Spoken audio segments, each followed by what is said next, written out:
a general. I'm a general of the skeleton army. I lost my bones in the war. What happened to your brothers in arms? We ran out of milk in the middle of the battle. Oh My no! bones were too brittle. Oh We no! couldn't take it. We couldn't fight. I lost my arm. They replaced it with this. Sir, do you need some milk? Ah, milk. Give it to me.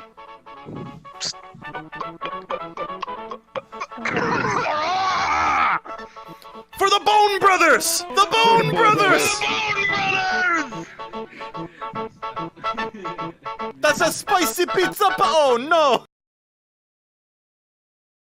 I don't understand why the Spanish seem to love their plastic bags, but at least MoM Miniatures had the decency and common sense to leave them on the sprue and send the bags in a box full of styrofoam. So I'm not as angry as I would be than the last review.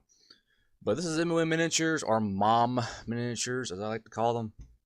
And these are their new skeletons. They don't look too skeletal until you actually get up close and look at them. So let's go break open these bags here and we'll see what we got inside these darn things. Now, funnily enough is that these come with those same square bases. The ones that have the little slot in the bottom for a magnet.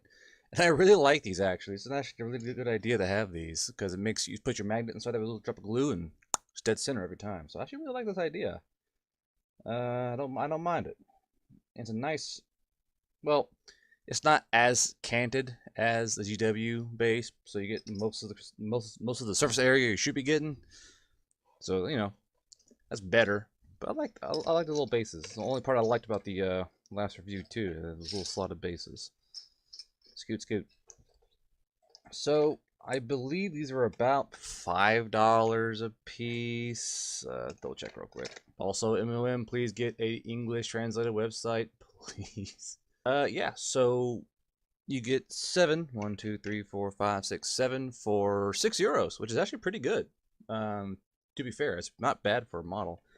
And strangely, they have a consistent flashing on one end here. That's consistent, very consistent. So same flash profile. That's kind of cool. And they're pretty bulky little skeletons. It's time for a close-up. So here's what we're looking at. We're looking at these right here, these skeletons. And you can only tell they're skeletal really by the heads. Besides that, they look more like zombies. But I guess they can do both pretty easily. Here you can see the more spooky, scary bits of this whole thing. And they look just like a very slightly skeletal footman. And mostly just the heads are really the only skeletal part about it. And they're pretty good heads, all things considered. You have partial heads and full heads on here. And one's got two have helmets on. And on the back side, like little peasant skeleton or men-at-arms skeleton. Not too bad. Shields are all wooden texture. So, pretty good. Lots of battle damage on them too. Hands on and all that. So I'm going to go ahead and clean up 4 of these, get them put together, and have them on the round table. I think these actually deserve it. And so there they are, on the revolving carousel. It's quite good to see a Spanish company on there. Also have a Perry Mini and a GW skeleton for scale comparison. The bases are around the same size and have less of an angle to them than the GW bases. But yeah, it's a simple 2-part model. There are a few air bubbles here and there. I wish MoM and others would take care with their casting, because I understand that this particular model allows you to get away with a few air bubbles here and there, but it does matter. You guys should be taking the time to get your air bubbles out of your molds while you're casting. Overall, these are actually worth the money, and they are an actual alternative cost-wise and quality-wise to GW and Mantic. They're slightly more bulky, they're more heroic scale, but if you have a whole unit of them, you'll barely even notice when it comes to the actual models themselves.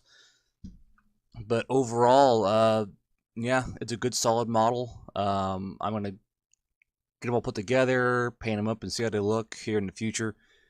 And if you have a desire for a nice cheap skeleton model, this may be the option that you may want to look into. Up next is a Titan Forge model, and then later on, when they come in, is going to be some Skybor, Skibber miniatures, some other Infernal Dwarves to help cleanse my palate. There's also the Red River Rumble this weekend, which is a nice 9th Age tournament, and I'll be trying to make some videos from that as well, if possible, timing allowing. There's a huge time crunch when it comes to those tournaments. I don't want to take too long with the guy I'm playing, you know.